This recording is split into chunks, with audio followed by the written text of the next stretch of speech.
I've been eager to chat with you since I read your latest work on Monday or Tuesday, I believe it was this week. They're all blending together for me right now about what the Lakers' plans are for LeBron. I'll give you the floor. What are the Lakers doing right now, best you can tell?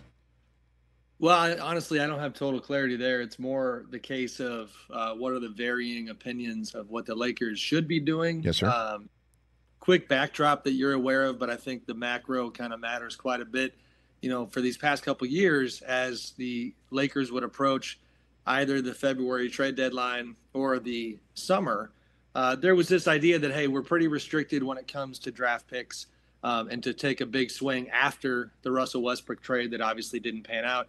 And so there was kind of this like temperance and this request on the organization's part for their stars to be patient, because we're going to have to recoup some of those assets and eventually down the line take another big swing. And that was, seen partly as the reason you don't go after a Kyrie Irving, players of that kind of caliber. And the part that has surprised me in reporting out this latest story is that the Lakers appear to be shifting away from that stance, even though they can access 3 first-round draft picks today. Last night, Rich, you see the Knicks go all in and try to get, and not try to, they land Mikal Bridges and go for it in the kind of way that I think star players love to see.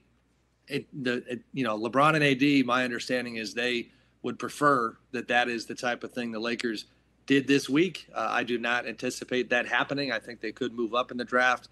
They certainly could make a move, but the idea of putting everything on the table for some of these different high-level players who might be available, it seems like they're shifting away from that. Why? Well, you saw a lot of it kind of laid bare in the press conference for J.J. Redick to introduce him the other day when Rob Pelinka and J.J. both.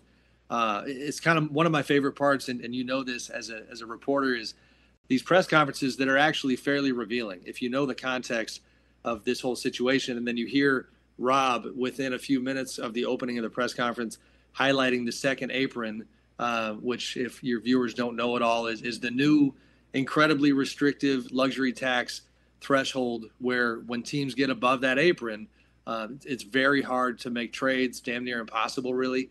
It takes away certain draft avenues that otherwise you'd be able to add young talent. It is very restrictive. And so Rob highlighting the kind of dangers of the second apron and the idea that they wanted to stay below it was a real clear sign that says we're not taking on another massive salary that would put us over the second apron. JJ seconded a lot of that logic and even added to it, talking about the need to lean into player development, talked about the G League component, making the guys who they currently have better, which there is an argument to be made. Like, I understand the sense behind it. What I was trying to convey is that 39-year-old LeBron James and 31-year-old AD, I think, might see it differently. Of course they would. I mean, and that's the issue. Yeah. How are they close to the second apron? I mean, and not to get too deep in the weeds here, but I mean, just as a fan looking at the roster, obviously they see 2 very decorated and no doubt highly expensive players. And Russell being there last year. I mean, how are they so close to the apron here, where this is going to change their ability to potentially make LeBron and Anthony Davis happy in the immediate? Right. Well, I mean, there's obviously a lot of moving parts on the board, but I'm cheating here and looking at their cap sheet. When you got $51 million.